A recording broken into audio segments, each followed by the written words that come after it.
Welcome, friends. This is James Corbett of CorbettReport.com coming to you on the 22nd of November 2015, 6 p.m. Japanese time. And as I record this, Brussels is in lockdown as the next wave of terror hysteria sweeps across the European continent.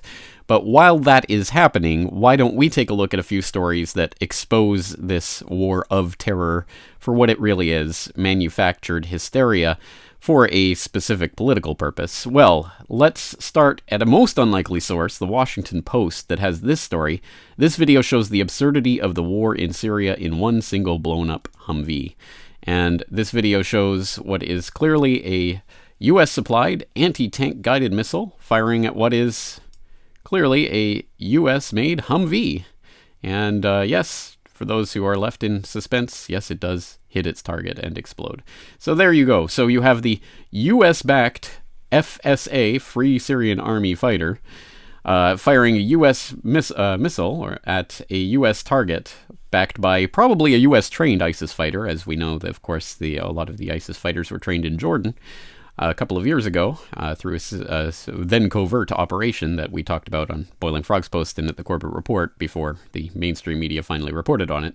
So yes, absolutely, we have top to bottom the absurdity of the war in Syria, which we've been told for years is some sort of internal civil war type conflict, despite the fact that all the players and all of their equipment and all of the military action that's going on is foreign supplied, foreign backed, foreign trained, foreign armed, foreign equipped, foreign money is greasing the skids of this war on all sides. You have a foreign force coming in to try to attack a foreign funded proxy army, and somehow this is some sort of internal Syrian conflict that we're asked to believe.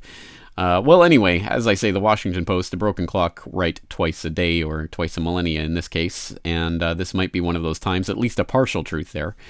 Another interesting story, this one from moonofalabama.org. PBS NewsHour uses Russian airstrike footage while claiming U.S. airstrike successes. And that refers back to this TV report that aired a couple of days ago.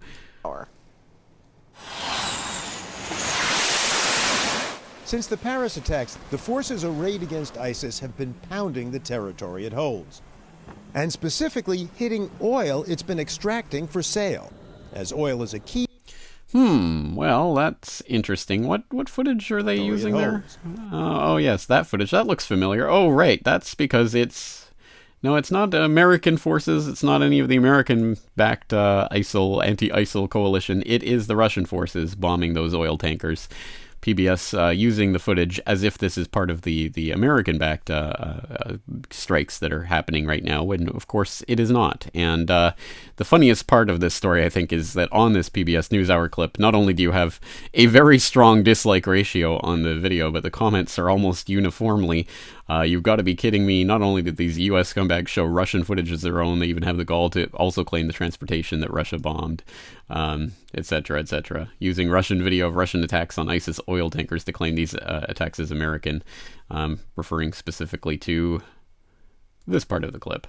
Against ISIS's main source of revenue is paying off. For the first time, the U.S. is attacking oil delivery trucks. Yes, the U.S. is attacking oil delivery trucks, but here clearly the Russian combat footage that they're using. So again, it's not an outright fabrication. They're not saying this is American footage, but they are certainly implying it, and everyone is calling them out for it, which is heartening to see because people can see through the propaganda. Yes.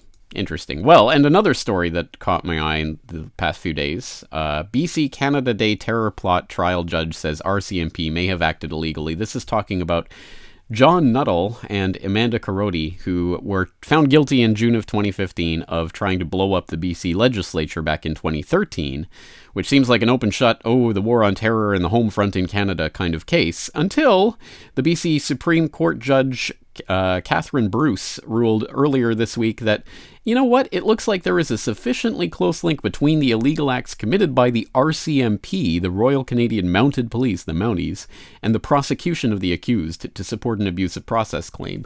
And when you start to get into the details of this case, it's unfortunately, like so many others we've read about before, over the course of the investigation, undercover officers posing as jihadi warriors gave Nuttall and Carodi groceries, cigarettes, bus passes, cell phones, phone cards, clothing, cash, and a portable hard drive. They also provided the pair with a place to work on their terrorist scheme and a location to build the explosives, chauffeured them to the various stores to purchase bomb-making equipment, and transported them to and from Victoria and around the Lower Mainland over the course of the 4-month sting operation, i.e. they absolutely helped in every single stage and every part of the process of this dastardly terrorist plot, which could not have existed without the active complicity of the RCMP in helping bring it to fruition. As we have seen, again, unfortunately, it's not a great thing to know, but it's unfortunately not just in Canada, although this has happened before in Canada, but around the world, as even the New York Times has noted, terrorist plots hatched by the FBI. Again, almost every single averted terrorist plot of the past 15 years in the United States has been actually funded into existence and equipped and made to happen because of the FBI. So, again, even the New York Times has covered that in the past. On this Canadian story in particular, my man Dan Dix over at Press for Truth has made a video about this, so I would suggest you go check that out as he goes into the history of this case and the players behind it and talks about what it means for Canadian politics in particular. But as I say, it is an international phenomenon.